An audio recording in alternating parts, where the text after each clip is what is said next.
maybe the depression and anxiety that people, quote, try to fight is the wrong way that they should be looking at it, because the depression and anxiety is you. It's a inverted, distorted, dark, and pushed away and abused sense of you. So if you think about it like a soul fragmentation, that's a piece of you that's crying out to see, be loved, be heard. There are things that aren't really accepted in society. There are things that make us feel shame for making mistakes or not being as good as or keeping up with the Joneses. And they contribute to our limiting beliefs and the false narratives about ourselves that run in our head. I think the more that people talk about those, quote, pitfalls in a journey that you can fall into and be honest, where, yeah, I used to think like this, now I think like this, you can plant seeds for other people. Hi, friends. This is James and Kara, and we are Kerouac Cruising. We are taking you on a journey, traveling the country with our dogs and finding remote places where the dog and us can roam free and play while we discuss life's growths, beauty, and some struggles along the way. We recommend pairing our episodes with our blog at kerouacscruising.com, where we organize accurate information in an easy-to-follow format, removing all of the conversational goodies. The link for this episode's blog post is in the show notes. We encourage you to join the conversation by commenting where you listen, engaging with us on Facebook or Instagram at Kerouac Cruising, or email us at join@kerouacscruising.com. In the meantime, thanks for tuning in. Sit back and enjoy the journey. Good morning, friends. Thanks for joining Kerouac Cruising. Today we have a special guest that's going to introduce herself. Who she is? She is? Cheyenne Moore. Hello, friends. Happy to be here. I actually met her through a mutual friend, we actually recently interviewed for her podcast as well. And so she is a colleague of ours, a fellow podcast host, and loves to dance in the same kind of eclectic thing that we've been jumping into, the soul searching and finding yourself and the world between worlds. Self-love. Self-love, yes. And, so. Tell us about how you got started. Yeah, in the podcast. Oh, yes. Wonderful. So little backstory. I have had stage fright my whole life. I would consider myself like an introvert, extrovert, hardcore. Like some days I would be like, oh, everything's great. I just want to go be around people. And then like the next day I'm like, I never want to see another person again. So, being a podcast host is really big for like my self-development, because it's something that I never thought that I would do, any sort of like hosting or representation of a brand of any kind. And I had a tremendous spiritual experience almost 7 years ago now that just made me really dig into the concept of self-love, self-awareness, really taking care of like my mind, body, and soul. And when I was going through the process, I turned into a very hungry student of like life and theology and religion, and honestly anything I could get my hands on to explain the experiences that I was going through.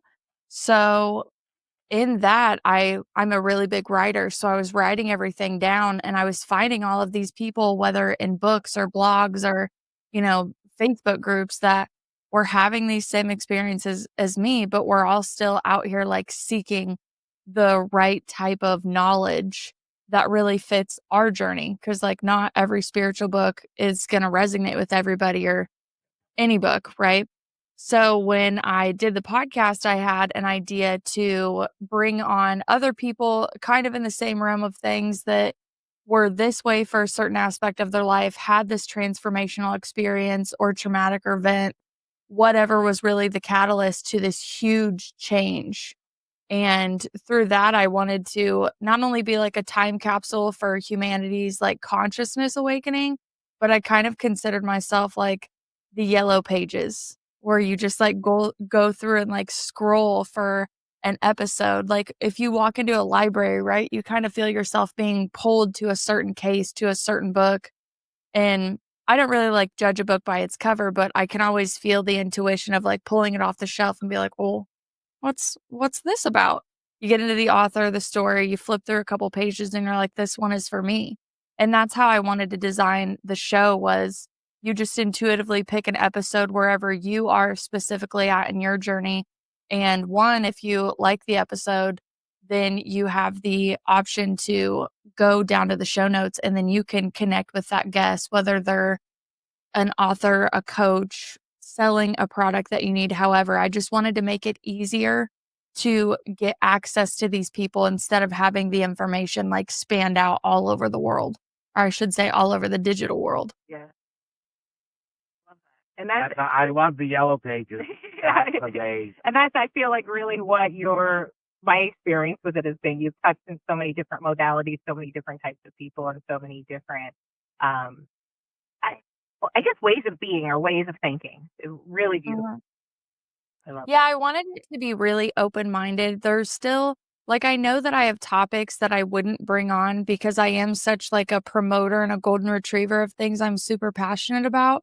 So there are some episodes where I'm like, this is to like test your boundaries, open your mind, and have you do your own research. I don't necessarily talk about like my specific beliefs. I have things where I'm like, oh yeah, I believe it when I read this book, like I felt it in my belly.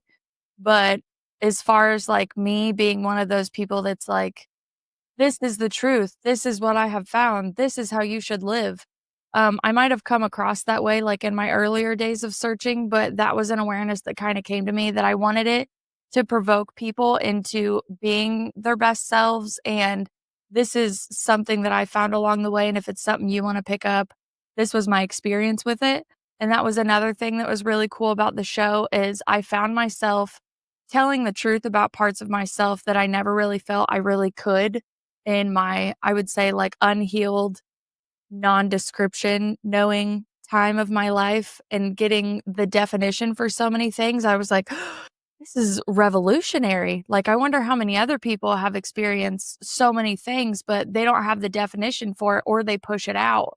So it definitely was like coming into that love, that unconditional love, and being like, what am I going to leave? And if I could leave something behind, I can curate it and not, like, as you said, waiting for permission for somebody to come up to you and be like, hey, you have a dream. I'm giving you permission. I'm like, I'm just going to do it. And, with that, as we've also talked about, imposter syndrome will creep in tremendously because I'm not an expert. I'm not a master of anything. I definitely follow the suit of the jack of all trades quote that floats around to everybody. So, being a grassroots creator, I've made so many mistakes and I've still press publish with it and just almost like admitted that immediately. I'm like, yeah, I'm not perfect, but I didn't come here to be perfect. I just came here to have the experience and learn these lessons along the way.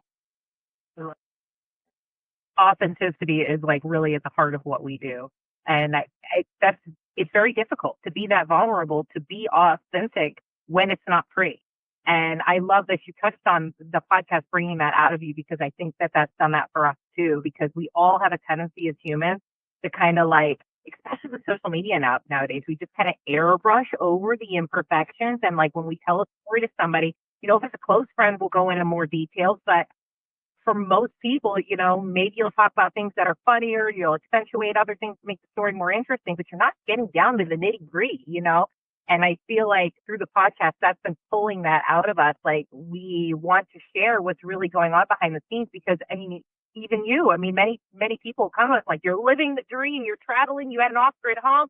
And we're like, it's not pretty. Like, it's not glamorous. There's nothing, I don't want to make it look easy because I don't want people to be intimidated by not being able to do it. So I love that you share the same thing. It's anybody can do anything that you want to do. You just stop being intimidated by the people who look. Yes. Well, I think being authentic in this world is turning out to be quite rebellious. Or that's what, like, I still get to keep the rebel in me, but I don't have to have such like a hard outer shell. I know like in my past, I would equate myself to be kind of like a dark empath in a way. Like if you came at me, like be ready for like an AK to come back at you. 'Cause you brought like a little gun. I brought a big gun to the party. And, I kind of like reveled in that as a form of protection. I didn't really think about it at the time because I grew up with like an extremely witty and sarcastic family. So that's just kind of how it was. You're like slinging things back and forth, but then you get into like healing yourself of it. And even in like near death experiences, which I'm going to tree branch to this and hopefully connect it back.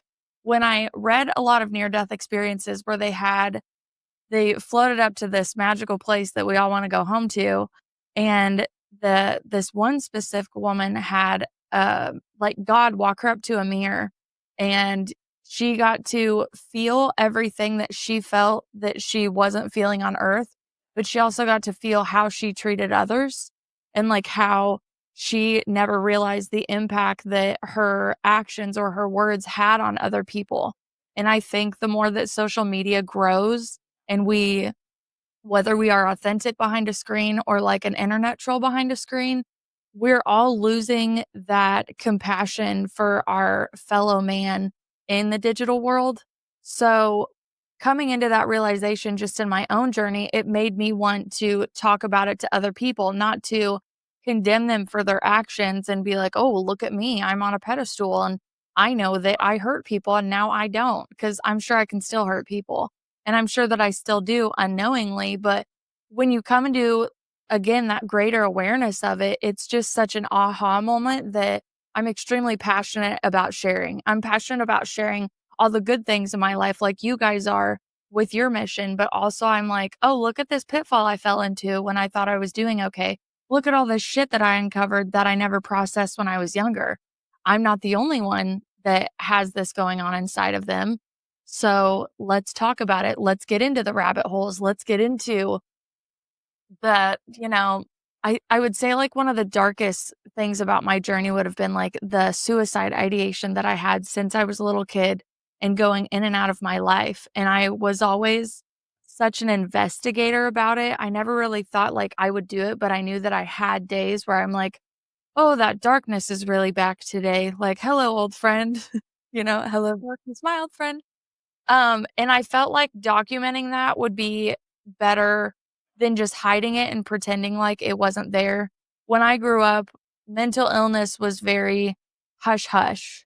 Like if like something today, like depression is put all over billboards now. It could be a hashtag or like a little ribbon that you put on yourself and you're like, yeah, I'm really struggling with anxiety and depression.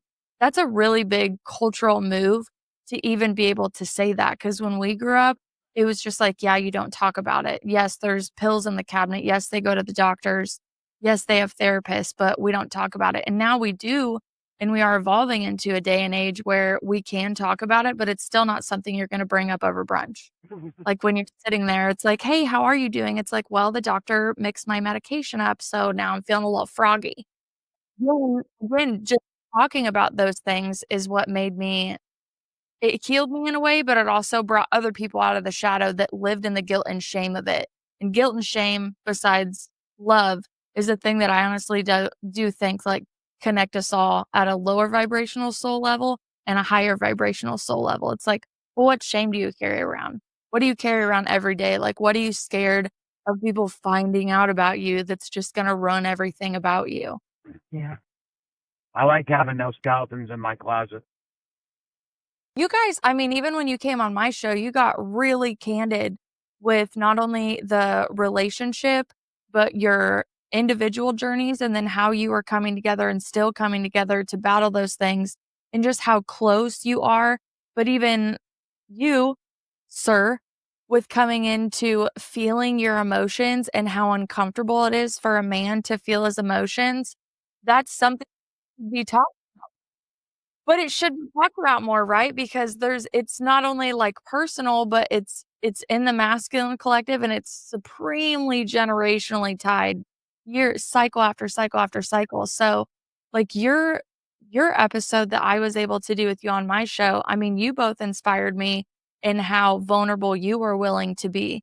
Because at the end of the day, like, we are meeting as strangers, but we're leaving as friends because we those parts. And I think that is a positive way to not only use podcasting, telling stories, and then again putting it out into the digital world. Like we I feel like we're like drops in a water almost, and we're just watching it kind of ripple out. And we're not the only ones, but we get to be a part of that positive aspect of it. Absolutely. I will say one of the things you said about, depression and anxieties all over billboards, and you see it, but still, even today, social media even tries to hide it and try to make everything as rosy as it can be on, uh, I don't have it, Facebook and TikTok. People still only post the positive, and there's so much out there. I want to commend you. You mentioned how vulnerable we both got, and that has a lot to do with the host. You really we left the conversation, and I was like chewing on some of the things we talked about and some of the things that he said, and I was like, we had a totally new perspective now after a conversation with you on our story. it was beautiful. I love that. It I really love was. that. No, you guys were amazing. And again, like, I don't want to be one of those people that is like trying to tell other people's story for like sensational headlines and hashtags and whatever else is out there. Like, my goal was just I want to be vulnerable. I want you to be vulnerable as at whatever comfort level you're at. I want to talk about whatever you want to talk about, but I also think there's such value in so many people's stories. I think with the idolization of people in media, celebrity movies, that we've lost the story of the common man and the common struggle. And that was something probably that was influenced by being raised by like depression era grandparents and thinking that there was like I had a grandpa that grew up eating molasses, you know? He was a very, very poor child. So like growing up with him, like if you left anything on your plate, he was just like, blasphemy, you only take what you can, you don't overconsume, you don't do this. And that was just, one household of grandparents. The other one was like my grandma was going to be a Catholic nun until she met my grandpa. And then, thank God because we're all here. And then he ended up being like a legendary trucker. Like even to this day, you'll go out and people call him by his trucker name and they're just like, that's the man. But it's like such grassroots, humble beginnings that I was able to come from. And then the older I get and I move into the city and I'm going to explore my life, I'm like, we're missing so many people's stories. We're missing things that, I mean, as you said, observing things about your grandkid, like since you've come into a different awareness, you see the things you've passed on, but maybe your son hasn't. Because I remember having to have the awareness of that when I had Monroe as a baby, but also those triggers were like in my DNA. Oh my gosh, get her to quit hurting as fast as possible, distract her with something. And then as I was doing my work, I was like, well, if I'm supposed to sit in my feelings and really figure out how to do this, how do I pass this and teach this along to her? So, like with her, yes, I remember in the early days doing that, but I was also trying to find the balance of when I should be there to hold you and if I'm like coddling you too much to where you're not like working on yourself. And she's 5 years old now, so we do really good some days with like emotional code and doing other things. And then there's days where like, you can just tell. She's like, yeah, I just don't want to do it myself today. I want my mommy to do it. And I really have to like talk her over those hurdles.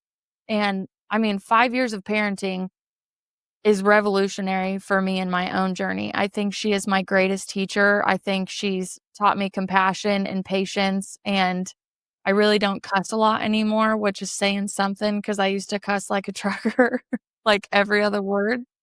But kids can really, really change your life if you let them, if you don't do the generational, or I call it the Matilda, where it's like, I'm the adult, you're the child. I'm the adult, you're the child. You don't know anything, but you're supposed to teach them. But I also think that you're just supposed to evolve along with them and also have them remind you of the inner child that you left behind.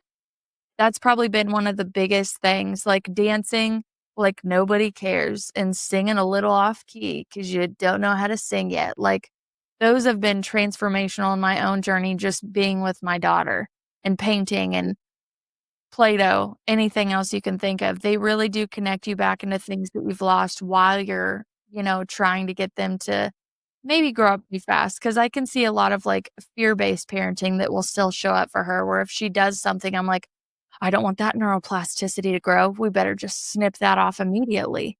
But sometimes she does have to repeat the same thing over and over and over, like your grandson, and then eventually go, oh, okay, this isn't the way. Let's figure out a different way. Yeah. Yeah, I love that. So there's so many different directions I want to go in right now. So I'm going to, before we get too far off track, because I love everything you just said, and I want to keep going into growth and overcoming our path through children and well, actually, before I get into where I want to, I actually want to circle back to you had mentioned, you go through your spiritual journey and you're awakening and you start to see the world a little bit differently. Like you said, you started your podcast kind of for the same reason we did, except we weren't nudging so much spiritually at first, just wanted to get our voice out there because it's been healing, same as you said. Mm-hmm. But as we're going through the journey, and like James said, with our realization and watching people interact with other people now, it's almost like you want to like vomit, like, this is what I'm doing and this is what you should do. And I love what you said, that, it's one thing to provide information. It's another thing. And I think a lot of us who are going through this transition, it's an opportunity to check ourselves, because we want to tell everybody, this is how you should do it, and this is how you should think, and this is how you should be. Mm-hmm. But when you're really, truly, spiritually, like, everybody has their own journey. It has to come from within, and every modalities work differently for everybody. Different things speak to people differently. And books speak to people differently. Exactly. And so, and that's one of the things we've been combating, like James said, with that. We want to step in and like tell our his kids, whatever, how, well, consider it this way with distracting him instead of distracting him from the pain, if you do this, whatever. And so like, you really just got to step back, and they have to figure it out for themselves, because the child themselves is the teacher. And they really are great parents. I mean, there's no ifs, ands, or buts about it. Oh, they're wonderful parents. For us, it's just the most tangible example. Anybody who's in your life, you want to get your fingers in there and be like, this is how you should do this, and you should consider this way. And so I think that's really beautiful that you brought up at the beginning. You were very much like, this is how, and now you're more of, this is just things that are coming into my awareness, and I'm bringing them to your awareness. And I think that's really beautiful. If you take the information and do it, you need to do it. Yeah. Because that is important, not to, right? We don't want to judge people. We don't want to push our agenda on them. Yeah. They have to find it on their own. Yeah. Yeah. So it's great. And that's what I love the Yellow Pages. Yes. That's that. Go to an episode over here and figure out this. What's go to you right now? Yeah, so I thought that was great. So I did read your book. So tell us a little bit about your book and how you became to write it, and then how'd you publish it and all that. And I'm just going to say right now, the biggest thing I got from your book, and we do it, is, man, Post-it notes everywhere. Yeah. I love them. Yay. They're everywhere. Look, here's your guys' Post-it note. I woke up every day and I was like, October 8th. Yeah. Gonna hang out with my friends. Can't wait. Yes. So the book was a compilation of journal entries that I went through, like almost like daydream stories that I would tell myself, where you kind of have that like eagle eye view of what you're doing to yourself, trying to like X out those habits. And then just things that I picked up from books and teachers along the way. And it is like such a thin book. I only have it on ebook. I'm gonna add more pages so I can do a hard copy. But I found myself finding like very thick reference material in the beginning, and I was happy to dive into it. But the more that my energy came back to me and I was, eating right, figuring out vitamins, like just this vitality exploded in me. And I was like, I need to read faster. Like, how do I get through all these books to keep going? So then when I went to condense my information, I realized as a beginner, you just kind of want to cut through the fluff and get to simple exercises that teach you what's actually going on in your brain and what you can do to start helping. It's not like a master's program. Nothing I make is for a master of any kind. It's for the beginner that's like lost in the woods, like looking for the moon to shine down a path. Exactly. That's what I got out of the book, that it's the perfect for somebody who feels overwhelmed, feels like it's going to take too much time, to learn a modality, to research what modality is going to work. Like if you want to start today, you're sick of your life, what you're doing every day is not working anymore, and you want to do something and you have different. depression and anxiety, and you're trying to change. You want to do something to change from the inside out. Your book is the perfect toolkit to get started. Thank you so much. That means so much to me. It was a really big it's like a writing stage fright fear that you have where, like, I didn't go to school for writing. I dropped out of school and went on tour with my boyfriend's band. That seemed more fun than college. I'd always loved writing, but I write from my direct experience and maybe people that have inspired me. So again, with maybe something isn't worded properly, maybe a comma isn't here, a period isn't here. I am a lover of run-on sentences in my writing. So all of those things were limits that stopped me for the longest time, but this dream, like, cyclically just kept coming around. I always wanna write, I always wanna write. I'm always inspired.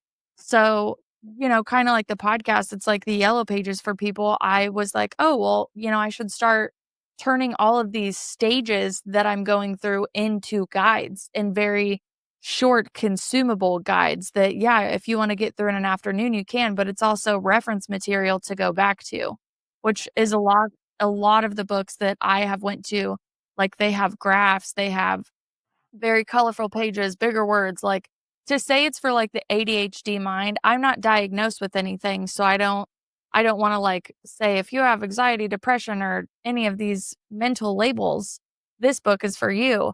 I just realized that I have a lot of similarities between all of those people that do identify with that, and because my mind works like them, I want to write for them, and I am them. I'm still the beginner. I don't care how many years, how many books I'm on, how many modalities I read, what teachers I sit in front of. I thrive at feeling like I'm the person at the movie theater taking your ticket and telling you what theater to go in. Where are you at in your journey? Tell me where you at. Okay, you're gonna want door number 2. Okay? Stay with the other ones, pop out and go later. And I used to think it was like a comfort zone for the longest time where I didn't wanna step into like a point of leadership or something like that, but I really resonated. Do you know who Kuan Yin is? She's the mother of compassion. So, you can do a whole bunch of research on our own, but I was trying to figure out if I was just staying in a comfort zone or if, like, I really just like helping people and I can see whatever part of their path they're on. And I don't wanna be their, like, guide to source by any means, but I just wanna be like, "You're a little lost right here and you're not telling anybody. If you wanna tell me, I'm not gonna judge you. Maybe I can, like, give you some help." And in her, like, ascension journey, so to speak, she did extreme acts of compassion through her whole life, all the way up to the end, to the point where she combusted in front of everybody and became a bodhisattva, which basically means an enlightened one. And she went to God and said, I refuse to attain full enlightenment until every one of my brothers and sisters has attained enlightenment too. So when you talk about like fifth dimension, sixth dimension, seventh dimension stuff. I can't remember which one she's in, but she's supposedly with Saint Germain and she holds a part of the violet flame, if you're into any of that terminology. And she's the mother of compassion. And you can like call on her when you need to understand it, when you need help, if you're lost in any way, and she'll guide you. And when I was going through a lot of the spiritual modalities and figuring out like, do I wanna be a tarot reader? Do I want to go into Reiki and energy work? Is this the way that I really wanna, like, help and heal people? I realized a lot of my journey was, like, picking stuff up and being like, "Okay, I'm gonna learn all this, but do I wanna do it my whole life? Is this really a part of my path, or is this, like, another piece on the stepping stone?" Her work really helped me identify that I just love being there for the beginners and just, like, giving you a little kickstart and being like, "Hey, it's okay. Like, I was you and I still am you."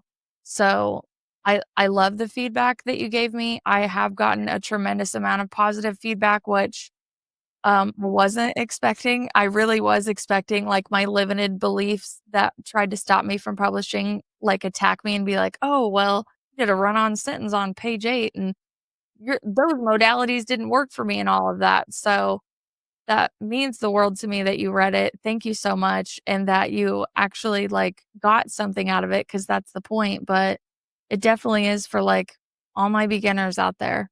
I can't help everybody, right? You kinda gotta drop that martyr complex when you get into the unconditional love, and circling back to what you said where, you almost wanna, like, go and fix everybody. I absolutely believe that's a rite of passage on any loving journey that you wanna have for humanity, and I equate it to you've smoked cigarettes for your friends for, like, 20 years, and then you're like, "Oh, I just can't smoke cigarettes anymore," so you quit, and you're breathing better, and your energy's better, and skin's better, everything's better, and you go back to your friends that are smoking cigarettes, and you're like, "You gotta quit cigarettes, and this is how I quit, and da da da da da da da."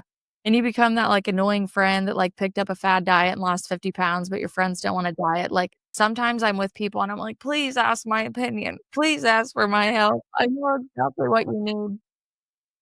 Wait for people to ask. I read something today that said that sometimes the best way you can help somebody to heal is actually just by sitting and listening, because somebody being heard is oftentimes what they need most to hear and or to heal. And that, again, on this topic of wanting to like vomit everything that's beautiful and wonderful that has helped me in my life to everybody I care about. Which is why I have a podcast that nobody can tell me. Same. Yeah. Being that compassionate friend and listening. I think that is, yes, very beautiful. Well, that's the one that I try to embody the most is when there's 2 things that I came by in, like, the word of Jesus, which was, 1, be a passerby, which I think it's more like observe, don't attach. People, like, make religion their identity, politics their religion, their work, their money, their materialism, it's all their identity, right? And I'm like, be a passerby, but still, like, operate in the material world whatever way you want to, but just don't get so emotionally invested in anything, because that's what the world wants you to do is waste all of your energy on things that whether they affect you or not, just really lower that. And then going from the fixer and someone telling your story and be like, "Oh my gosh, I know what you need to do," or like, "Let me help you with this modality in this book," is just be a witness. And I've had to work with that to make sure that I wasn't being like feeling like I was depersonalizing anything or kind of disassociating from a manner, because disassociation is something that I definitely dealt with on and off in my life. So like when I go into situations and I know someone's going to talk to me and I want to vomit on them and be like, take all that with you and figure it out. I'm like, "Oh, I just wanna be a witness now." And then if they ask like, "Oh, well, have you been through this before?" Or like, "What would you do in this situation?" I'm like, "Alright, there's 2 avenues we can go down. Do you want me to talk to you like, like a nice Mother Teresa, or do you want like a dick punch?" Because, even when people ask your opinion and you give it to them, I can still be a little rough around the edges and be like, "You know that you're dancing around this. You know this is all cyclical. We've been talking about this for 3 years now. These are the things that you're still pushing off on other people that you're actually doing." And most of the time, I will say, like, when somebody does come to you, I think it's divine intervention for both of you. Like, I'm not sitting on a pedestal as a guru. Like, the stuff that comes out of me that I 100% give to God and my higher self using me as a vessel is like, "Oh, man, that was for me too." So I'll find myself, like, writing stuff down. I'm like, "Okay, I'm doing that too." Like, you brought a really good mirror to me. So, being a witness, yes, is something that I've really tried to evolve into. And again, I know that you guys can relate to this with your own journey. Like my husband is definitely on his own journey. Mine was like, let's shoot you to the moon, show you some trippy shit, and then drop you back down on your ass so you can go figure it out. And my husband was like a witness to all of this, and he was not a good witness. He was a skeptical man, and I'm not, like, trying to be, like, derogatory about it because I don't think he was, like, mean or anything. He was just like, "I don't know how to believe in any of the stuff that you're going through." He's like, "I'm watching it with my own eyes." He goes, "I just don't know." And I think, like, me wanting to find myself exposed a lot of shadows in him that he didn't really want to do. So when you have this person walking around like, oh, I'm so excited. I'm going to go work on this part of myself today and do this and figure this out. And he's very in the world, which thank God he's an amazing provider. But when it came to like, hey, do you want to sit down and like meditate with me and figure out, why your 8-year-old self is showing up at dinner tonight? Like, hell no, he doesn't want to do that. He wants to think I'm a quack. So having someone that close to you that you would think would be, like, very open to your journey, ultimately was one of the best things that happened to me because it led me deeper into myself and into, like, the abandonment wound that I've held since I was a kid and the feeling of being a burden on somebody, feeling of being different because if you're into zodiac signs, I'm an Aquarius and I'm a February Aquarius, which means, I'm very creative, I'm a very big oddball, super awkward in public around groups when you meet people. Like, I'm immediately, like, taken back, and having to navigate that while also, like, just getting married, just having a baby, figuring out all the worldly stuff, I would say, it was a shit show, and I wanted to talk about that with people instead of being another voice on a platform that talked about any spiritual transformation as some love and light BS, grab a crystal, you're gonna be fine. Because again, like, there's so many inverted things that I've found that you're still outsourcing your power with thinking that you aren't. Mhm. And I think all of those things are a tremendous rite of passage. I think if we can take the good and the bad and the right and wrong away and just look at it as an experience, it really lifts a lot of, like, salty layers off of us where we can finally breathe and be like, "Oh, it's okay, like, I didn't come to Earth to be perfect. I came here to experience." And I think the worst part is we think we're going to get judged by other people from wherever they are on their journey, whether they have a belief in what you're doing and putting out in the world, or they're not doing the work, so they want to be extremely pessimistic because you're highlighting the fact that you're doing stuff that they're maybe not brave enough to do or don't wanna do. And I've been both of those people. I've met plenty of people in my darker days where they're like, "Oh, I'm doing this for my life," and I'm like, "Great, Brenda, nobody fucking cares." And then now, oh, great, like, I am a happier person out in the world, and I've figured out how to control my emotions, work with my nervous system, listen to my body, be okay when I mess up, and even sometimes just, like, really humble myself and audit myself. But talking about the nitty-gritty stuff is something that I really thrive in, and I love being that friend that people can call and be like, "You're the only one that would believe this was happening to me," and I'm like, "Spill it. Spill it." I really do struggle with small talk, which is probably why I also love being a podcast host like you.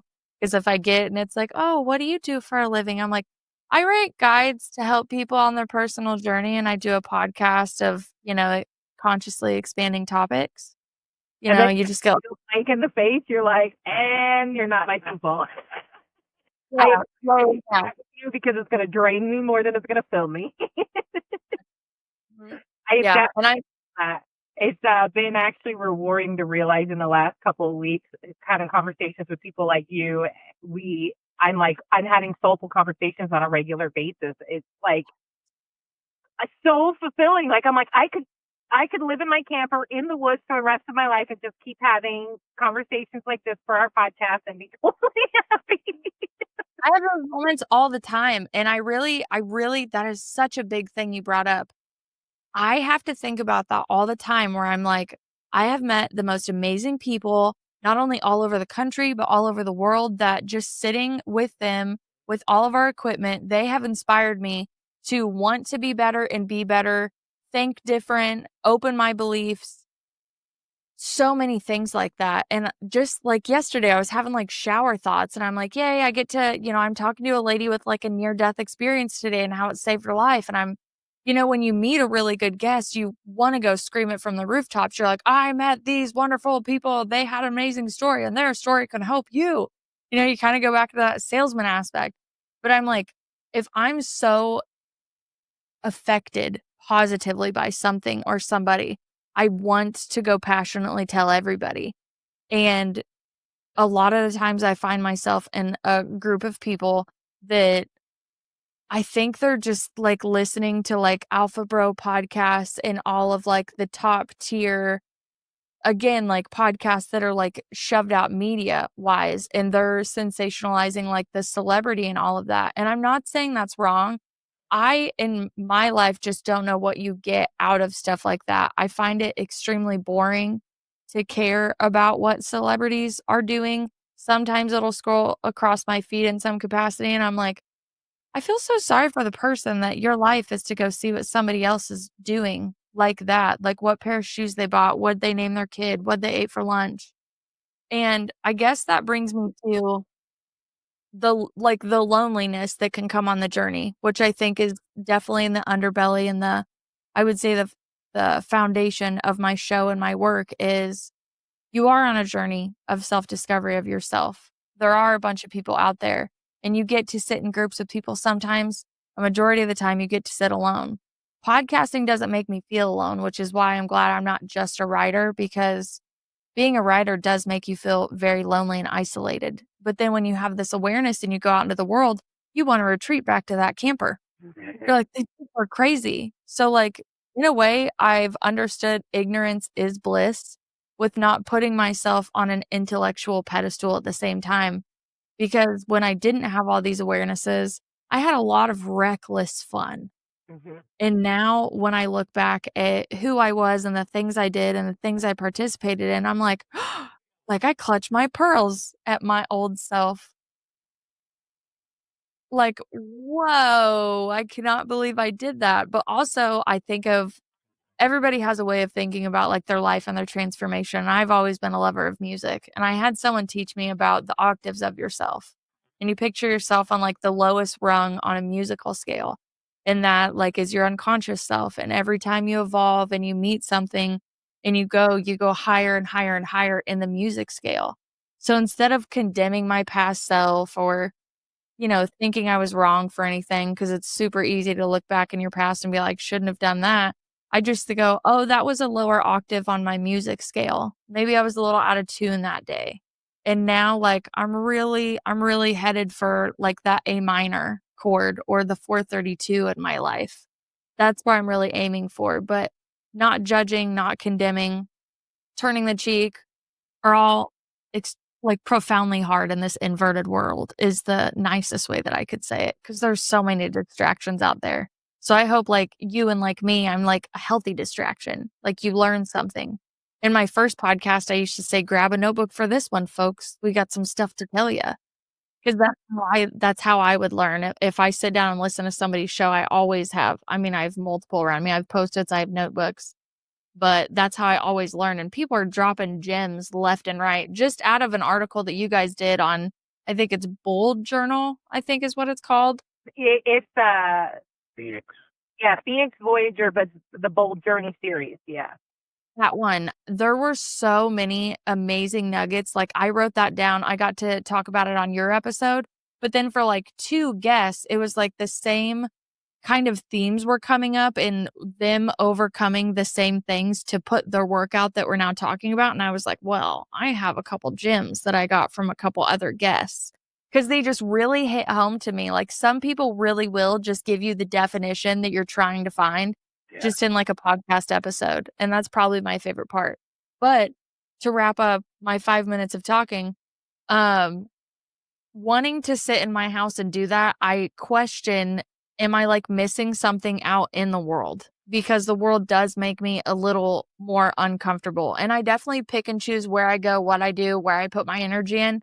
But there are still things that like I'm not going to say like I'm forced, but I'm obligated to go participate in that I'm not good at wearing a mask anymore. So I do feel kind of like a fish out of water in a sense. And then that's something that I can still easily internalize. Or I'm like, oh no, I don't fit in here. I don't get to talk about soul expansion and conspiracy theories. Get me out of here. Your conference. Those are okay. I just find myself being like really excited that they're like complimenting my kid and doing a good job because I am like, I'll toot my own horn. I'm a very good mom. And I say that because I was scared that, I was going to mess up or I was going to mess her up. So when I hear all of those things, it's great. And I remember the teacher saying something to me and I go, "Yeah, I'm just as shocked as you. I'm amazing," or like, "I'm amazed at how, like, good I am with all of this stuff." And, like, to her, I don't know how it came off of, it wasn't well received, but even my husband looked at me like, "Are you having, like, an episode right now?" And I'm like, "I am proud of myself for these challenges that I have overcome, and sometimes I don't convey them properly is what I'm getting from this." But no, I don't look forward to them. I actually do get a little bit of anxiety going to school stuff, and it's because um, in the younger generations, you can see whose parents shoved them in front of an iPad and whose parents, like, are actually teaching them and interacting with them. And then, like, the fear comes up where I'm like, "My child has to interact with you." And my child is extremely empathetic. She's high energy.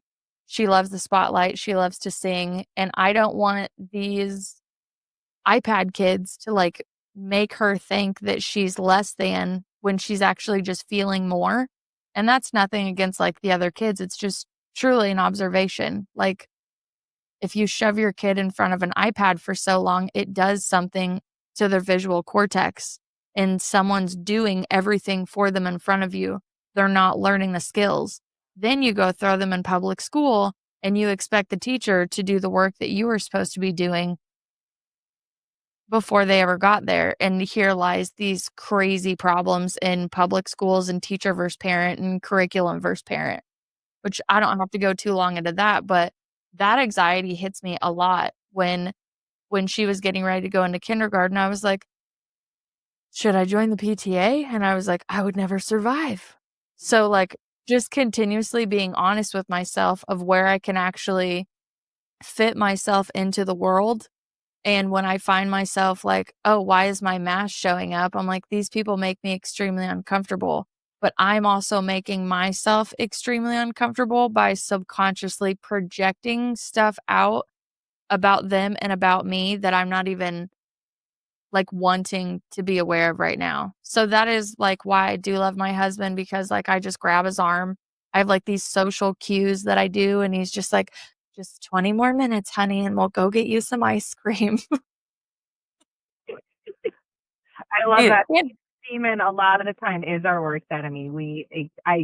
You said that beautifully. A lot of the time we're projecting our own inner yeah. sitting beliefs and our inner self projection out on to the people that we're interacting with, and we're causing ourselves anxiety that otherwise wouldn't exist if we were, for example, just being present in the moment and just enjoying the interactions that we're having for what they are at face value and not thinking too deeply about it, not engaging too deeply about it, and not letting ourselves get into that subconscious way of thinking about it. Well, it's like when you get pulled over by a police officer, you have that anxiety that just goes through the roof, even though you did absolutely nothing wrong.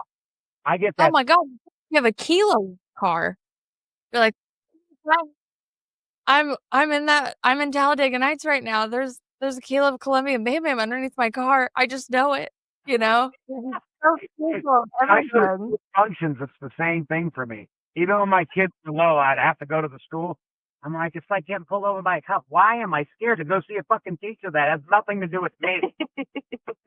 Well, I do think there's a lot of internalization though, where you're like, "Oh, they're gonna say something like maybe I'm not doing enough as a parent," or, like they might pull out an awareness in you, but I also think it's like the little kid in you that probably did what, like, was rebellious in school, Oh, and now you're like, it brings back "Oh, God." one of the things I love that you said is right and wrong. There's really no right and wrong. We're just experiencing life. And that's Mhm. so important for people to understand because it's just an experience. I did many horrible things when I was younger, but they were experiences. If I could take some of them back, I probably would. But the fact of the matter is, they were just experiences. Mhm. So I love when you said that because I do, the more I read and everything, and the more I gain knowledge from people like you and everybody else that we talk to, it is life. You were supposed to experience life. Whether you thought or your parents thought it was good or bad, it was an experience. Yeah. Mhm. So I love that you said that 'cause it's so true. Yeah. You you had mentioned over attachment to things, right? To having the car, the house, the job, the position, the labels, and really when it comes down to your journey, it's finding out who you are without those things, right? Who are you beneath all of the superficial things? However, on the flip side of that, we are here on this planet Earth to experience all of the things that planet Earth has to offer. So having those things and desiring those things doesn't make you any less spiritual or whatever you want to call it, religious, whatever it is that you need in your life. But the journey is discovering who you are underneath all of those things and who you are without them. But I want to circle around to your book because one of the things that it really got me thinking about last night, and it's an epiphany I'd had a few weeks ago, I'd say, but it brought it up for me again last night because your book is Self-Love 101. Is this idea of what happiness is in our society, right? So a lot of people go on their spiritual journey and their spiritual path or their self-love journey, their self-love path. They're trying to fight their way out of anxiety and depression and whatever it is that they're struggling with. They're accumulating the BMW and the big, beautiful house and the white picket fence and the job and the pay raise so that they can gain this happiness. And then they can hold that happiness forever. And then that happiness is theirs. They earned it. They get to keep it.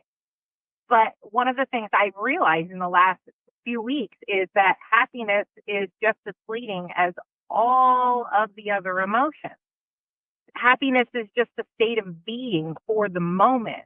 And I love, you're walking through it in the book because you're not saying that any of the other emotions are wrong. You're not saying that you shouldn't feel the way that you feel. It's observing it.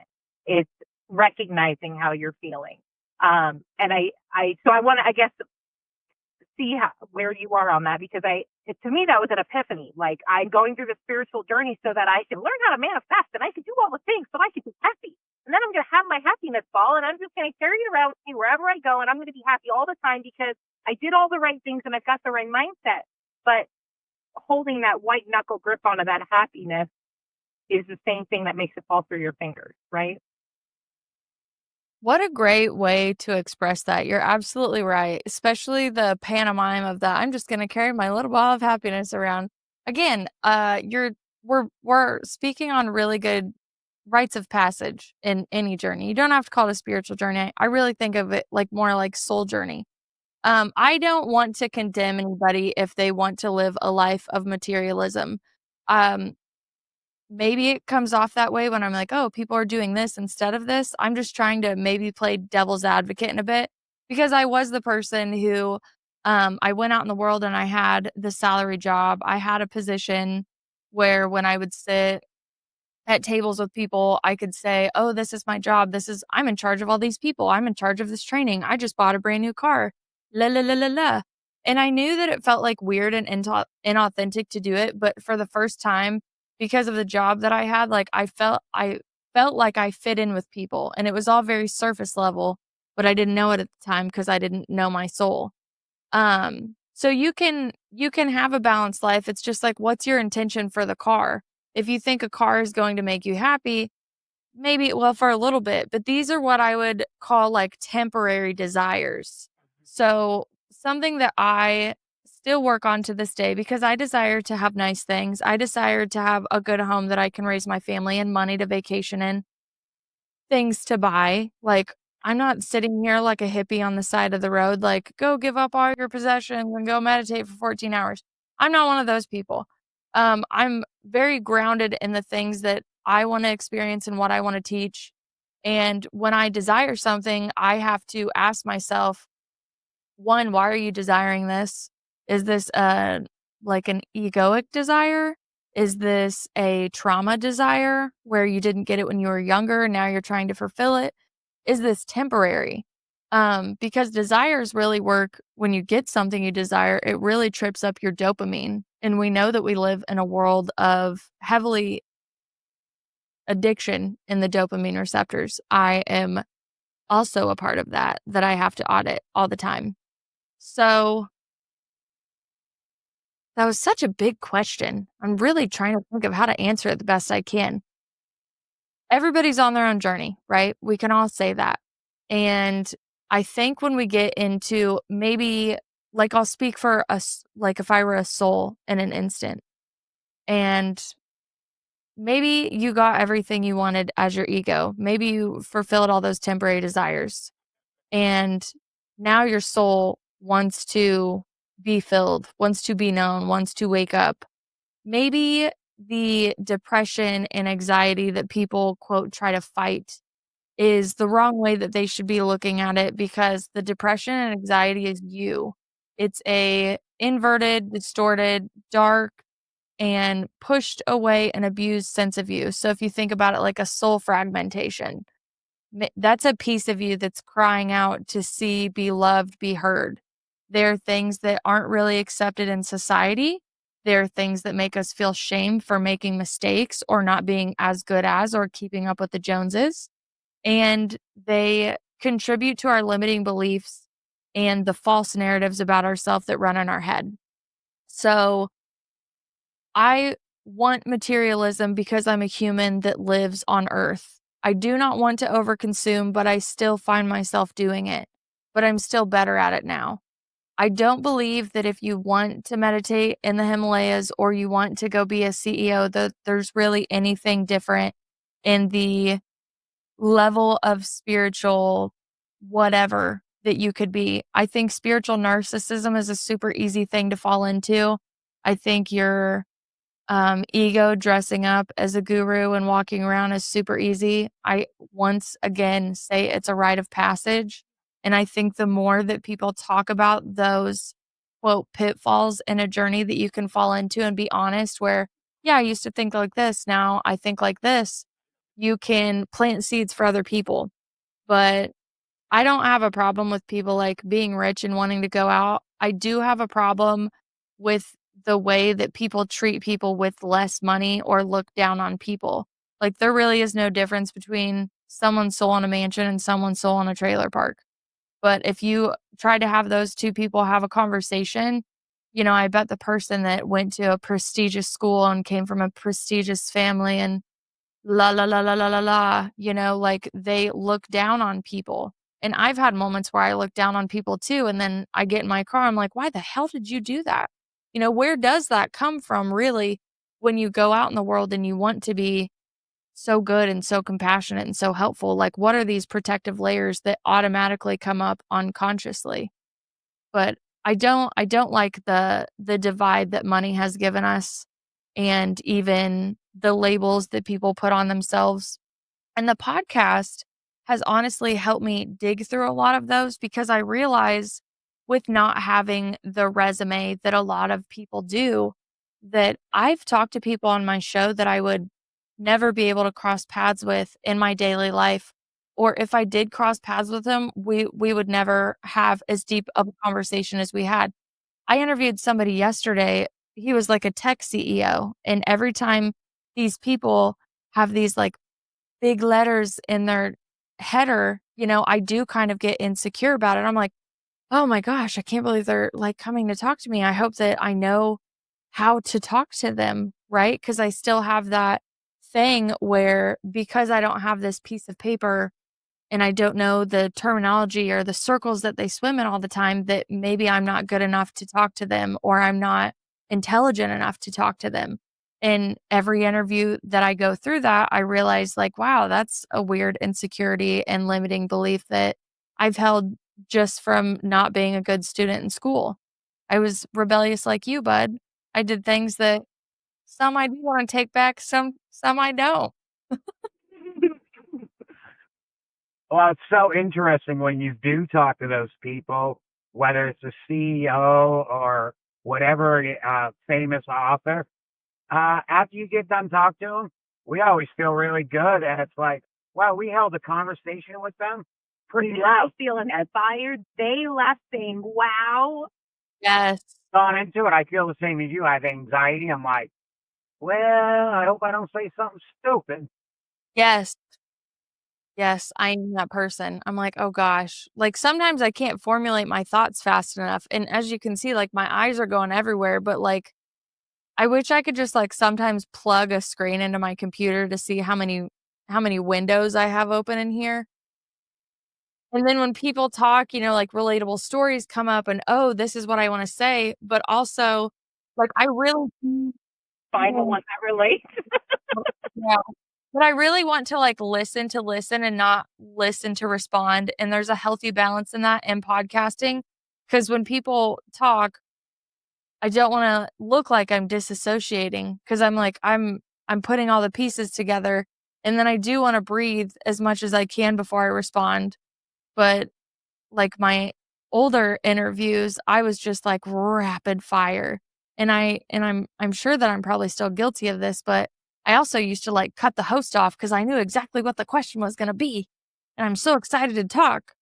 So I try to like breathe before every episode. I always have a crystal of some kind in my hand to let my hands like fidget and run around the grooves and just slowing down and then honoring the process is probably the best thing I would say. There's so many people that come out looking like experts that have 10 or 20 years of field experiences behind them. And whether they can be vulnerable enough to say, like, dude, I've been at this for 20 years. You should hear about this time I failed and this time I failed. I just wanted to do that from the get go. And I wanted to evolve in front of the camera, in front of the microphone, and hope that it inspired other people who had a story to share it or who wanted to start a project, felt like it wasn't too late or, you know, that it's not really that scary out here. But those thoughts I think will forever creep out. And I know that we talked about this, but like naming your inner critic is some of the best advice that I've got, and I'm still going with that. And the guy so my inner critic's name is Stanford, and the guy I interviewed yesterday went to Stanford. So up in the show, because 'cause I'm like, well, my inner critic, tries to get to me and stop me. But I also think of it as like if that thought was like a person in front of you and you're so passionate about what you wanna do, and then they're, like, putting their hand on your chest and they're like, "No, you can't go any further." Wouldn't you push that physical person out of your way to do what you wanna do because you know it in your heart? But then when it comes to these invisible threads in our head that 60,000 of them aren't even ours, they're just going through our heads every day, they're intrusive, right? We tend to wanna take ownership of them. And I don't wanna take ownership of the ones that are trying to stop me from doing things that I enjoy doing and wanna do and feel like I was put on earth to do. I love that. That's beautiful. We actually, so we do a book club, part of Carol Cruising. We have a book club meeting Love today, yeah.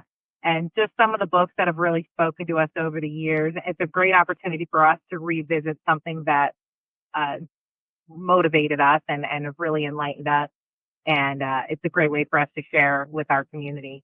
But the book that we're actually starting this Sunday, and by the time this episode airs, we will have had our just first meeting. So if you're interested, please do not hesitate to jump in. But we're starting the Untethered Soul by Michael Singer.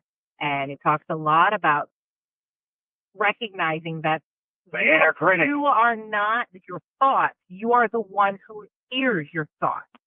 So it helps to bring the separation between that inner critic or the inner voice within you. And he gives a lot of really great, beautiful examples of how our experiences really shape what we notice in the world. And it's just a really great way to separate from that inner dialogue within your brain and realize that you are the one who witnesses it, not the one who is activating it. I love this book, and I have not read it, but the reason, if I have time, I am going to join your book club is because this book has been recommended to me over and over and over and over and over, and I'm like, "Okay, I'll read it. I'll get it next week," and so many things pop up, and I love a good book club. I hosted one a couple months ago, and I probably will do another one again, but there's something very communal about book clubs and about someone picking something that maybe you're unfamiliar with or just a subject you want to learn, reading it on your own and then bringing it in and getting everybody's perspective on it. Oh my gosh. Yes. I just got like a beam of light up my spine. I'm like, it is time to read this book. And I do think that there are books that are better read in groups of people to not Yeah. only get that experience, but just be passionate about what you learned about it. But I can't tell you how many times over however many years that book has been, it's time, it's happening, time. Well, I thank can't you. wait to read it again for the second time. Yeah. I love books like that too. I have a lot in my collection that I'm like, I think the Celestine Prophecy is one of them. When I read that, I got through that really fast. And then I came across it a couple months ago. I tried to get my husband to read it, and he's like, "I'm not ready." So I'm not gonna push him. But there's so many well-written books that just speak to me personally. Nothing against any other author, that when I read them, it's not only am I revisiting the story, but I'm revisiting the pieces of myself that I was when I read the book the first time. So it's like rewatching a movie, you're like, "Oh, I missed that." So that's what I love about it. Oh, this is so exciting. Yay. Is it every Sunday? Every Sunday. Tell me more Well, about it. we always take a break in between a book, but yeah, every Sunday we discuss a few chapters. And it's been so one of our listeners actually recommended that we start a book club because we've discussed several books over the course of the podcast. We'll do a podcast just on a book. Yeah. So one of our listeners said, you guys should just do a book club and everybody gets your feedback. So then we started doing the book club. And it's been when we read a book together and then we go back and discuss like a chapter or several chapters of what we're getting out of it. It's amazing. Just the feminine masculine dynamic, because we both think so differently, what we both absorb out of the book. And so having a conversation with him will really open up to my mind to be like, I didn't even think about that way. And then vice versa. So discussing it in a group setting is definitely, it's mind opening, especially when you get into these deeper, more soul conversations. Oh, yeah, I am there. I'm like, we don't do anything on Sundays. Well, I mean, I'm in here, but yeah, I'm there. And I like when you chop up the chapters so much. Yeah, I think it'll be 4 chapters a week on this book.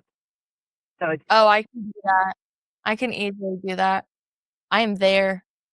I'm your Retriever book club companion. We will love your perspective. yes. I'm excited. Yeah, I mean, I've said this 3 times now. The fact that I haven't read it yet, I feel like is more of a stubbornness at this point. But now I'm finally here. I get to go tell all my friends, "Hey, remember that book you recommended 5 years ago? Well, I'm doing it." You're not going to regret that book. Yeah. So tell us what you're working on right now. Oh my goodness. Working on another book. You have a new book coming soon. I do. I have a book and a companion journal. I don't have a hard copy of the journal, but I have a hard copy here that I've been editing. So this is again another thin version. It's called Grieving the Old Self 101: How to Integrate the New You. So during the self-love stuff, you're saying goodbye to a lot of things, a lot of friends, family, not necessarily like cutting them off forever, but the perspective and the awareness and the way that you saw, right? Maybe some relationships do fall away, but there's older parts of yourself that fall away. And I had this immense amount of grief that I was always carrying around with me. Even on like a really happy day, I would just feel this like little ping in my heart. And then I finally sat down one day to like write about it. And I was like, I'm grieving. I'm constantly grieving everything that I have to say goodbye to, because I'm not going to experience this anymore in this capacity, in this way. I've kind of like slayed these dragons in a way, whether they were like vices, whether they were friendships that weren't serving maybe who I was then, but not where I was going. And maybe I had had these friendships for a long time and I just really didn't feel like the vibe in it, I guess is the nice way to say it.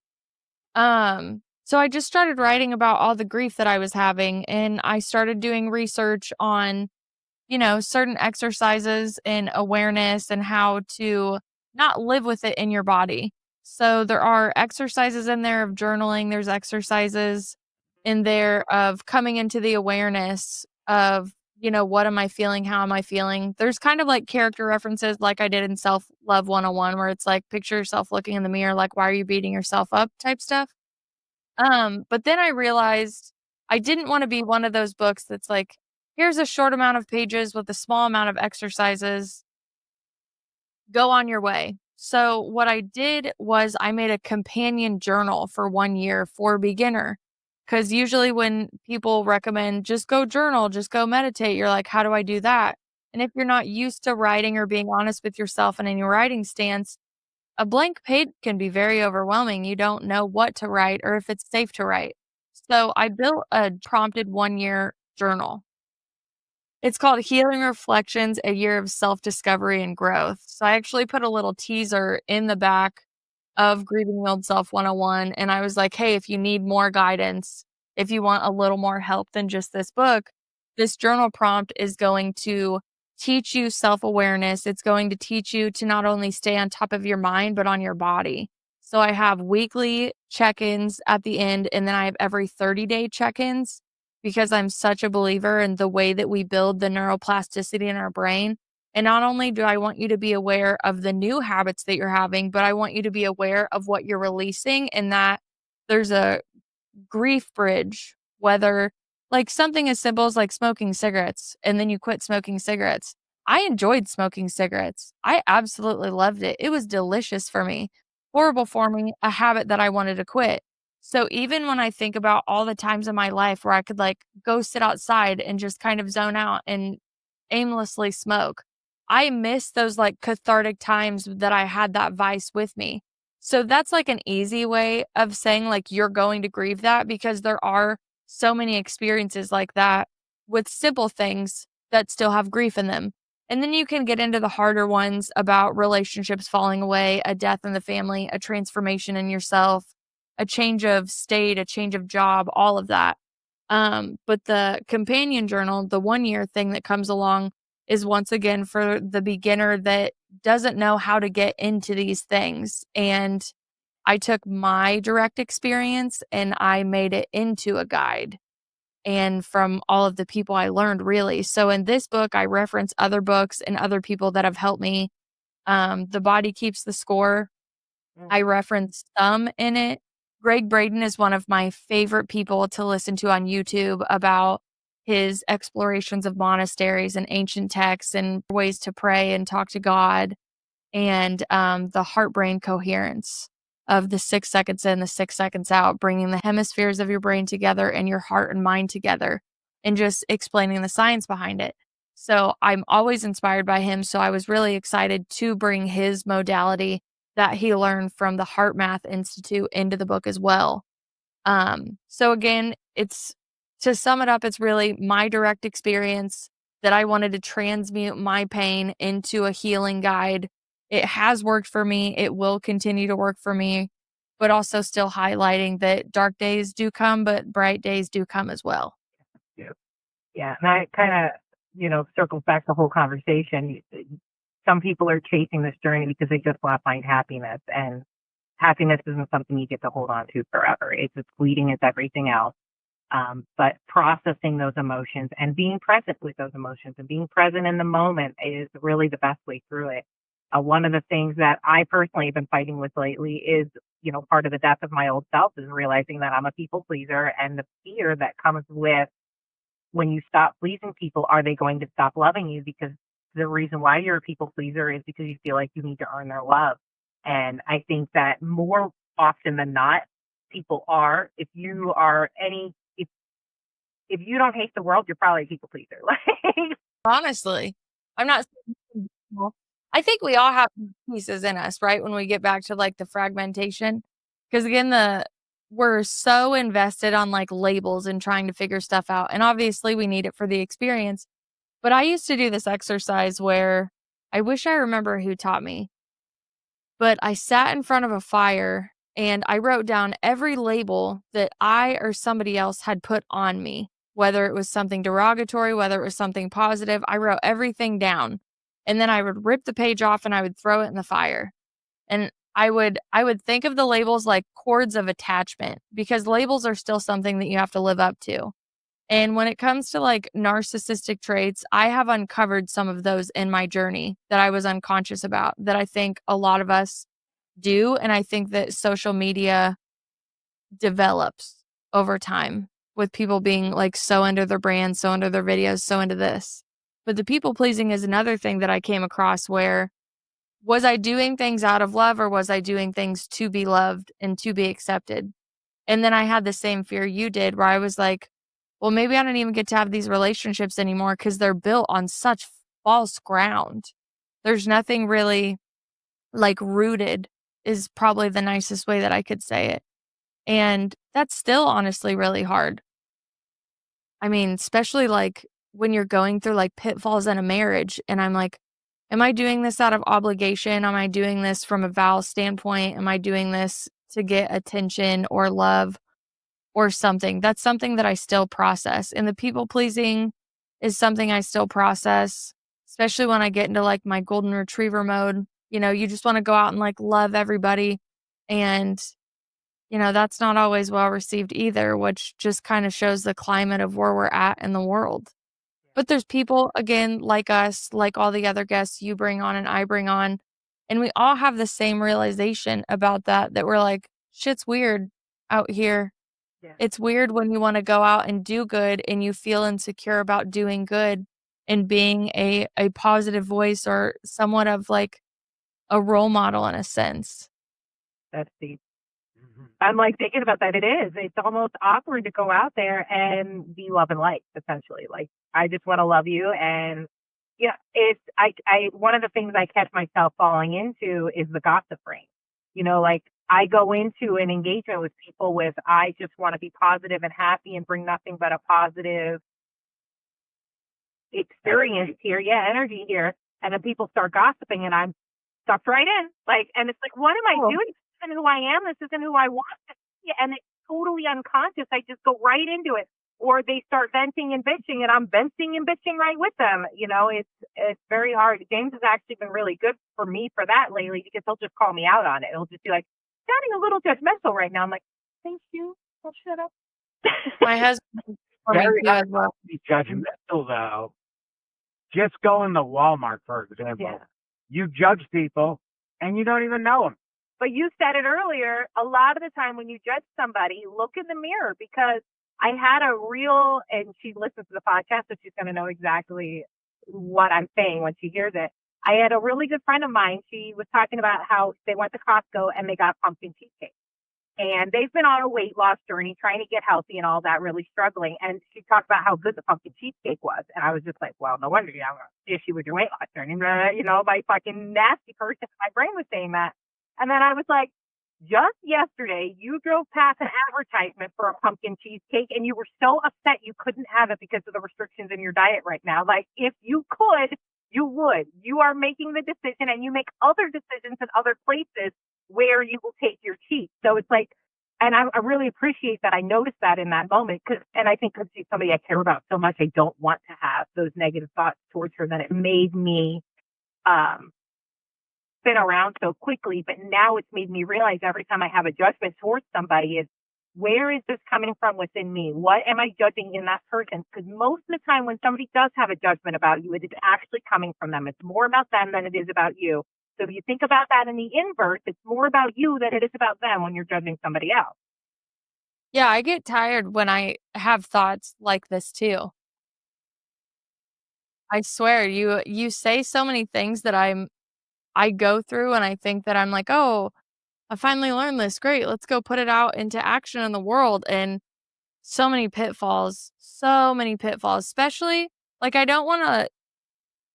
I have such a positive group of friends. And as far as I know, we all don't talk about each other behind our back. But at the same time, you often wonder, like, are they just giving their opinion of what their perspective is of me or I of them? And you don't really think about it as gossiping, but there is, I guess, maybe just from like old relationships, you still have that insecurity of, am I safe here to be myself without you going around and be like, oh, she really thinks a lot of herself, or what things are going to be, who does she think she is? And when it gets into like, your example is wonderful with the, "I'm trying so hard, but hey, I'm just gonna go ahead and go have a sweet treat." I think it was more like a friendly, you're wanting her to, like, stay on top of her goals, Yeah. but then even in retrospect, I think it's more like deflecting because 'cause you're like, "Oh, well, I'm not staying on my o goals either," and that's, like, highlighting it, and I can say that's happened to me so many times in my life with things, and I get annoyed, and I wanna break, if I'm being honest. I'm like, "I wanna break from this awareness. I want a night of ignorance. I do not care. I will get back on the saddle tomorrow." And I just chalking it up to, like, that's the human experience. I think if we take every part of anything that we've said, like, so serious, it just kinda takes the fun out of the whole experience. You just let it flow, let it breathe. "Okay, great. Here's where I'm at. This is the moment that I'm in." Gossip is really hard because it's super juicy. And you're just like, "Ah, ah." But what's the difference in, like, gossiping and watching, like, trash TV shows where they talk behind each other or, like, drama in a movie? I mean, they still mess with the same receptors in your brain. Just like with people pleasing, I found out people pleasing is so hard to break for people from a chemical level because you're giving each other dopamine when you're doing stuff for each other. So they're upset at you, maybe not for the situation, but the dopamine didn't fire off in their brain, so they can't give you that reaction. And you're sad because you didn't get the reciprocity of dopamine from them. So when I think about stuff from a chemical level and I don't give in to things that I used to give into, like I feel like I'm doing something wrong because I'm not like that, I have to be like, "Well, they just didn't get a hit off of me, and I didn't get my hit from them. So what are we even doing here right now?" And yeah, you do feel bad when you put up your boundaries and you pull back. Like, "Yeah, I used to be like this. I'm working on myself. Now I don't wanna do this anymore. Now I'm actually speaking up for myself. I'm not abandoning myself just so I can see if you actually love me." It actually makes you feel like a bad person, but it's all a chemical response that you're experiencing. It's not really the thoughts in your head, and that I mean, that was a big one for me and still is. Yeah. Yep. Absolutely. Yeah, I love that. One of the things, actually, Sylvie, who was our mutual friend, you just had her on your podcast. Great episode. Yeah, yeah. We listened to Thank that. It was you a great episode. for I mean, listening. anything with the two of you is just Wonderful. I love EFT, but the way that she explains it, phenomenal. changed Absolutely my life. She has yeah. changed my life. Yeah, she's been a huge catalyst for me. But one of the things she said to me one day, and she's one of my closest friends, um, I had thanked her for, I think it was actually when she connected me with you and we had our first one-on-one meeting. And I was like, "Thank you so much for another beautiful connection. I appreciate you so much," blah, blah, blah, blah, blah, showering her with all my love and affection. So we just talked about kind of the negative of the reflection, right? You see the judgments that you have on other people. You need to look at yourself. Well, then she told me, she's like, "I'm just a reflection of you." And I was just like, coming from her, I was just like, what? What? Like, I was like flabbergasted. I was like, I know logically that computes with all of the things that I'm learning. But it's like you look at the beautiful people in your life, and that is also a reflection of you. You are not undeserving of those people in your life. Those people are there because of who you are. And that's, I think, when you talk about that self love, when you start looking at the people in your life who you couldn't imagine living without, people in your life who've been strength for you, people in your life who have held you up, those people are there because of who you are, because they are a reflection of you. And you at times have been that person for them. And I think that's a beautifully empowering way to look at yourself when you are trying to fight through those cycles of self-loathing or Self-hate. self-criticism. Yeah. Mhm.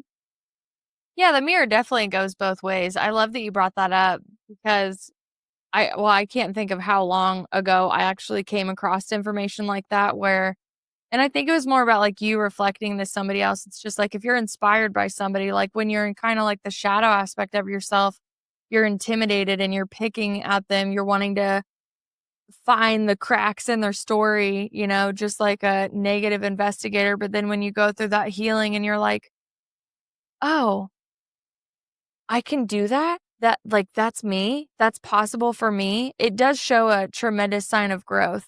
I think in the keeping yourself humble and auditing, it's great. Again, when those people come and they have these situations and they want you to be the advisor to like make sure like the info for them isn't just for you. Cause I do believe at the end of the day, we're all channels for the divine. I think a lot of us are really clogged up and we can reclog ourselves and unclog ourselves. Kind of like a copper pipe is what I think, where you throw a bunch of like mud and rocks down in. It's not a very good conduit, right? But you clear it out with all the right stuff, the right information, give yourself time, and boy, you're a hell of a conductor. Mhm. So it can go both ways, but yeah, that's one of my favorites is now I don't have that like girl jealousy and envy that I used to have. It can still creep back in randomly. And then when it does, I go, you're so silly. You're just inspired by her. You're seeing a living example of a way that you want to look, be, dress, sound, talk, do, whatever it is. And that was a big healer in like my feminine work Yeah. because every woman has a bunch of feminine healing to do. And oh my gosh, maybe I should write a book about that. Hot damn. That was a roller coaster of emotion. But I could go on yes. a whole other few hours in that topic. Oh, I really do. I'm like, oh girl, let me tell you what I did when I was bad. If I myself. But yeah, we've talked about like a lot of amazing things. I absolutely love talking with you guys. You do really well with like picking like questions or stories or relatable topics out of it. And I'm like you, I'm like, oh my gosh, what avenue do I want to go? How do I want to answer this to where we jump off to? But you are great examples of getting out in the world and doing what you want to do. Even though you've done so many things in like the worldly sense, getting the job, the 401k, doing all the things. But I love the people that realize that there's more, they have the capability to change it and they go after it and persevere even when it gets hard. And then even sitting with you today, all the topics we've talked about, how vulnerable you've allowed me to be and giving me time to speak. I really appreciate it. I really hope you guys do like come set up in Kansas City or visit so I can come. Yeah. So and it still could happen, but hopefully not. We're in the process of selling our home right now, and we have some things that need to happen on our property before the home could close. And we have some people working on it, and they're trying to do the best they can to make it happen. But if they can't make it happen, we have to go home. And if we have to go home, that's going to happen like by the end of this week. We are For the 24th. before we come back to Idaho for Thanksgiving, we're going to Iowa. And you're very close to Iowa. So our plan was if we have to go home, we are coming to see Cheyenne in Kansas City. We've got Iowa. when I was mapping it out, I'm like, just so you know, we got to go through Kansas. Oh my gosh, I'm elated. I would love to see you. It was kind of cool. So we don't know yet. It's so tough for me because I don't want you to have to go all the way back and do that. But if you do have to go back and do that, then we get to see each other in person. We're so conflicting. I mean, we're going to come see you. It's just going to be sooner rather than later or later rather than. Yeah. But yeah. It'll happen when it's supposed to happen. So I'm just going to leave it at that because that would be amazing. That's the way we look at life now. If it was meant to happen, that's what's going to happen. Yeah. I agree But fully. it was amazing talking to you. I know we took more time than we scheduled, but it was amazing either way. I don't mind at all. I figured we would go over the time and I was completely fine. The only thing I have on my schedule is obviously mommy duty in about 45 minutes. So Hey, I love our talks and I cannot wait for this book club. I am getting on Amazon And now. use the link as soon as we get off of this call so that you have it whenever you're ready. Yeah, absolutely. Yes. Ah, yay. Thank you again so much. ever wanted to recommend a book for us to read, our book club, we Yes. would definitely read a book. We do say We have a lot of class. we have a lot of passive engagement on our book club. We don't have a lot of live in-person engagement. So they're reading the books, they're engaging with us, but they're not joining the conversation essentially. So, yes. I will. Yeah. Just ask me what I think. going to be amazing. Just be like, "Hi, what'd you think about page 27?" And I'll be like, "Well, hold on, my girl. Let me tell you how I felt." I will put in the show notes because I don't want to forget because we haven't done it yet. I'm going to put in the show notes all the way to get in touch with Cheyenne. But Cheyenne, if you want to go over like the biggest things you've got going on or the best ways to follow you, get in touch with you. Yes, perfect. Yeah, so if you wanna keep up with anything, I'm on TikTok. I love putting all the things that I find on there, promoting guests. My personal life is definitely on there too, because I like to obviously be a real human being on the internet. But I'll be reading the Magdalene manuscript, a couple chapters every week and just having open conversations. I'd say it's a book club, but, like, I'm just reading to you, so I'm kind of like your live Kindle voiceover is what I would think. And then there's an email sign up on my link tree for anybody that's interested for when the journal and the book come out.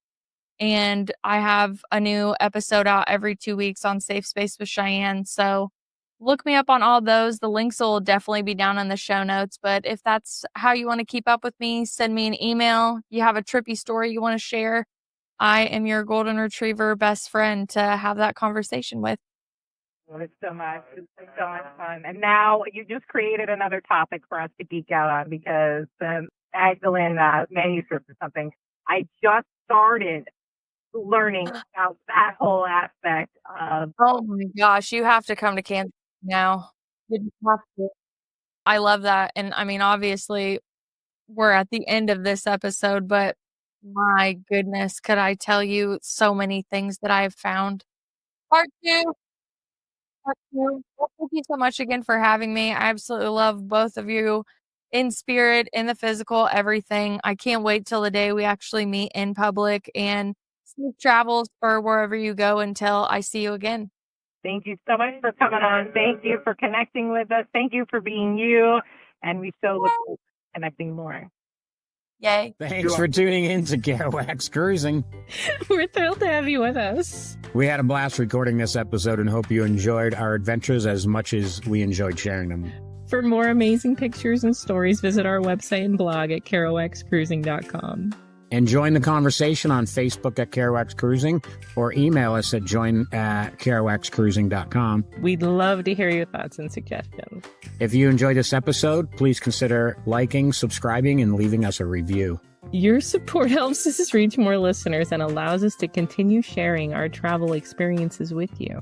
It's a generous favor that means the world to us. Thank you so much for listening to Kerouac's Cruising. Until next time, happy travels.